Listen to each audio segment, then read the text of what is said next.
आज से फिर एक नई सुबह और फिर एक नया दिन और स्टार्ट कर चुके हैं हम फिर से दोहराई जाने वाली उन जिम्मेदारियों को जिनसे कि कभी हम भाग ही नहीं सकते। बहुत सारे वैल्यूएबल रिश्तों में से कुछ रिश्ते हमारी ज़िंदगी में ऐसे होते हैं जिन्हें हमने होल्ड किया होता है। कभी उन रिश्तों को लेकर हम बहुत इमोशनल होने लगते हैं और हमारी ज़िंदगी से जुड़े हर रिश्ते की एक अलग वैल्यू होती है। हर रिश्ते को हम बहुत अच्छे से समझते हैं। बिस्मिल्लाहिर्रहमानिर्रहीम, अस्सलामुअलैकुम एंड हेलो एवरीवन।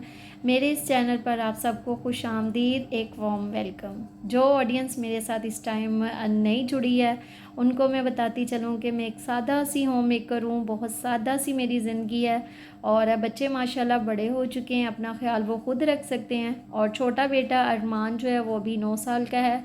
घर के काम करने के बाद ना मेरे पास कुछ स्पेयर टाइम बचता था जो कि मैं कहीं उसको ना स्पेंड करना चाहती थी। घर के काम करने के बाद फिर मेरे पास जो टाइम बचता था उसमें मैं टीवी देखती थी या फिर मोबाइल में स्क्रॉलिंग वगैरह करने में गुजार देती थी। और फिर मैं जॉब तो कर नहीं सकती थी, एक होम मेकर हूँ, तो बस मुझे सारा वक्त जो है ना घर को ही देखना है। मैंने सोचा कि नहीं, कुछ ना कुछ तो करना चाहिए ना, ऐसे नहीं बैठना चाहिए कि आप टाइम जो अपना वेस्ट करते जाए। फिर मैंने सोचा कि चलो यूट्यूब पर अपना एक चैनल बनाते हैं। तो एक चैनल हम लोगों ने बनाया और उसके बाद अभी मैंने इस पे वीडियोस डालनी शुरू की। अपनी व्लॉग से रिलेटेड वीडियोस जो है, रूटीन व्लॉग्स जो है वो मैं आपके साथ शेयर करती रहती हूँ। मोटिवेशनल वीडियोस जो है वो भी मैं आपके साथ शेयर करती रहती हूँ। तो अभी आप देख रहे हैं मेरा रूटीन व्लॉग, तो बस ये चीज़ें मैं आपके साथ शेयर कर रही हूँ।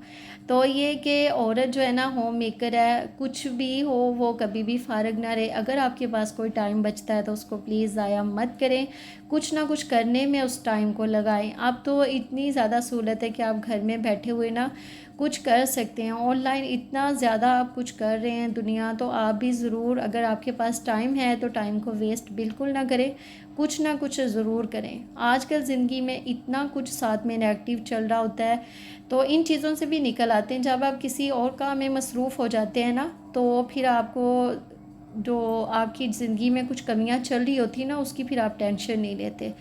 तो जो भी हो, टाइम अगर आपके पास होता है तो कुछ ना कुछ उस टाइम में ज़रूर करें। और जी, आज का काम थोड़ा सा मेरा लेट हुआ। आज तकरीबन 11:30 बजे जो मैंने घर की क्लीनिंग स्टार्ट की थी, वो भी आगे चल के आपको मैं बताती हूँ कि किस वजह से मैं लेट हो गई थी। कभी ऐसे भी होता है कि हम लोग जो है ना वो सोचते हैं, लेकिन होता वैसे नहीं है कि हम सोच के सोते हैं कि रात को हमने जल्दी सोना है, सुबह को हमने जल्दी उठ जाना है और फिर जो टाइमिंग के साथ हमारे सारे काम जो है हम फिनिश कर पाएंगे। लेकिन ऐसा नहीं होता। कभी कभी इंसान के साथ ना थोड़ा सा मुख्तलिफ भी हो जाती हैं चीज़ें। और बस अभी मैं सुबह को उठी थी और नमाज़ पढ़ी है, कुरान शरीफ पढ़ा है। और मैं हमेशा अल्हम्दुलिल्लाह तर्जुमे के साथ कुरान पाक पढ़ती हूँ। 2 पेज पढ़ लूँ या 3 पेज पढ़ लूँ, लेकिन हमेशा मैंने उसको तर्जुमे के साथ ही पढ़ना होता है। और जी, सूरह यासीन भी ज़रूर मेरी कोशिश रहती है कि डेली मैं पढ़ लूँ। अगर डेली ना पढ़ी जा सके, सुबह को सॉरी, तो फिर ना मैं किचन में जब आती हूँ, बच्चों ने अभी स्कूल जाना होता है, तो फिर टाइम जो है वो जल्दी से हो जाता है। फिर उनको मैंने नाश्ता भी बना के देना होता है। तो कभी ऐसे होता है कि सूरह यासीन नहीं पढ़ेगी, तो फिर मैं किचन में ही साथ में काम करती रहती हूँ। साथ में कभी दुरूद शरीफ पढ़ लिया, तो ये जो ज़िकार वगैरह होते हैं वो साथ में मैं करती रहती हूँ। और बच्चों को स्कूल भेजा, हस्बैंड जो है वो भी चले गए थे। और उसके बाद फिर दरवाज़े पे दस्तक हुई और हमारी जो नेबर्स में एक लेडी हैं वो आके बैठ गई और बातें करना शुरू हो गए। और साथ में ना फिर एक और लेडी आ गई और बस फिर बातें करते करते ना, जब लेडीज़ बैठती हैं तो टाइम का भी पता नहीं चलता। तो ऐसे टाइम झट से गुजर गया। और हमारे क्या है ना, हमारे ऐसे ही होता है कि आस पड़ोस में से ना एक दूसरे के घर हम चले जाते हैं, बातें भी करते हैं और सारी जो खुशियाँ और गम साथ में मिलके हमारे जो है ना वो हम लोग गुजार रहे होते हैं। मुझे नहीं पता कि आपके ऐसे होता है या नहीं, लेकिन हमारे तो ऐसे ही होता है। और बस जी, जैसे ही वो गई, 11:30 बजे का टाइम था, फिर मैंने क्या किया, फिर मैंने जल्दी से सारे घर में जो चीज़ें इतनी ज़्यादा मैस होती हैं ना बच्चों के जाने के बाद, इस तरफ चप्पलें बिखेरी हैं, इस तरफ किसी का दुपट्टा पड़ा है, इस तरफ किसी का कोई चीज़ पड़ी है, बस ये सारी चीज़ें मैंने समेटी और सारे घर की डस्टिंग कर दी थी। ब्रश मैंने लगा दिया था और मॉपिंग मैंने अभी नहीं की, वो मैं करूँगी जब मैं खाना बनने के लिए रखूँगी, तब उस टाइम में जो मेरे पास टाइम होगा उसमें मैं फिर मॉपिंग कर लूँगी।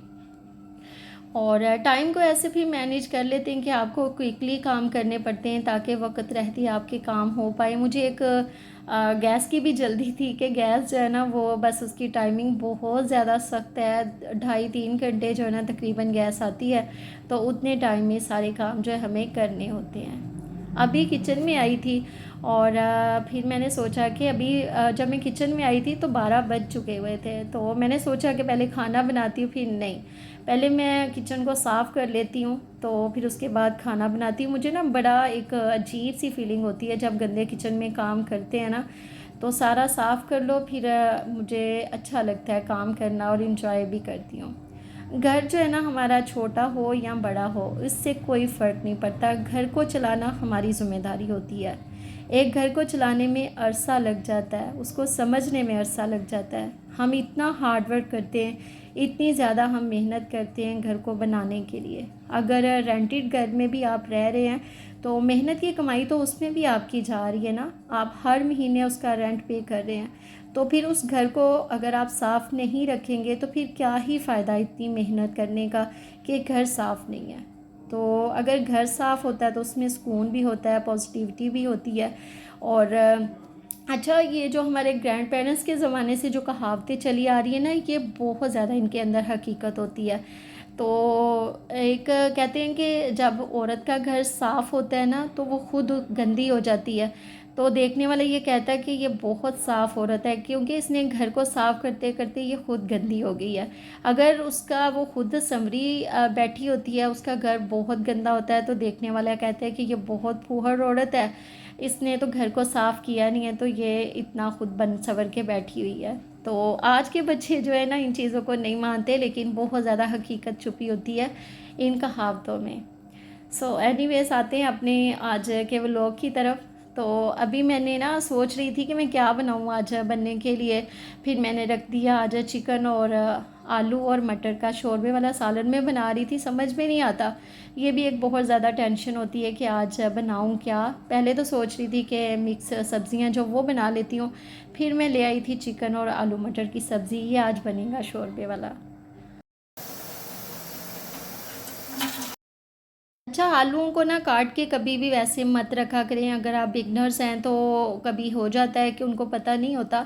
तो जब भी आलू को काटें हमेशा पानी के अंदर ही उसको काटें और पानी के अंदर ही रहने दें जब तक आप उसको पकने के लिए नहीं रख रहे। तो जब भी छोड़ें उसको तो पानी के अंदर ही उसको डाल के तो रहने दिया करें, इससे वो काले नहीं पड़ते।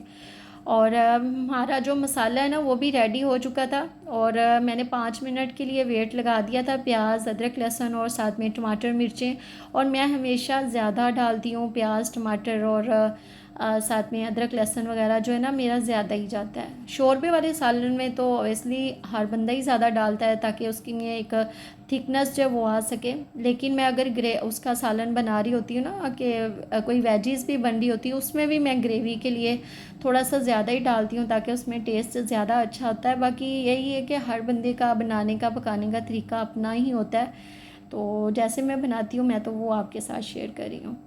अच्छा, एक वक़्त था कि मुझे कुछ भी नहीं आता था, कोई चीज़ मुझे नहीं, हर चीज़ जो भी आप बनाते हैं ना उसके साथ आपकी बहुत सारी यादें वाबस्ता होती हैं। जब आप वो काम करते हैं तो आपको वो चीज़ें याद आती हैं जो उस वक़्त में फ़र्स्ट टाइम आप कर रहे थे। तो मेरे साथ भी ऐसे हुआ, कभी मैं आपके साथ शेयर करूँगी कि मेरी जो स्टार्ट की जर्नी थी उसमें क्या-क्या गलतियाँ होती थी, तो कैसे-कैसे होता होता था ये चीज़ें। तो बहुत ज़्यादा कुछ तलख़ यादें भी होती हैं, कुछ बहुत मीठी प्यारी सी यादें भी होती हैं। तो वक़्त जो है ना ये सबसे अच्छा उस्ताद होता है इंसान का, वक़्त जो है इंसान को हर चीज़ सिखा देता है।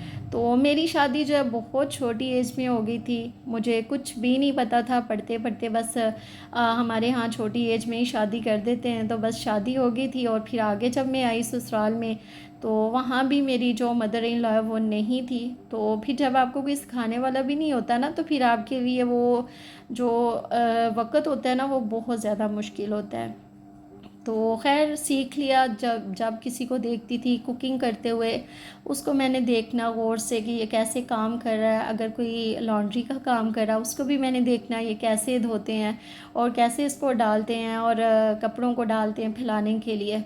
तो भी ये चीज़ें छोटी छोटी होती हैं ना, इनका आप ख्याल रखते हैं कि जब आप धूप में डालते हैं तो कॉलर्स जो है, कफ वगैरह जो है, गले जो है, वो हमेशा आपने धूप की तरफ करके डालने होते हैं। तो वक्त जो है ना इंसान को हर चीज़ सिखा देता है, चाहे कुछ भी हो।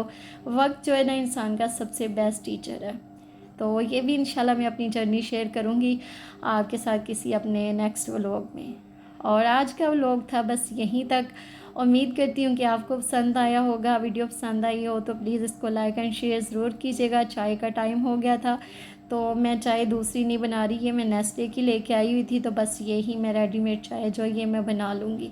आज के व्लॉग को यहीं पे एंड करूँगी। रखिएगा अपना बेहद ख्याल, मुझे अपनी दुआओं में याद रखिएगा। ज़िंदगी और सेहत रही तो इंशाल्लाह मिलेंगे अपनी नेक्स्ट वीडियो में। तब तक के लिए अल्लाह हाफिज़, take care, bye bye and stay healthy.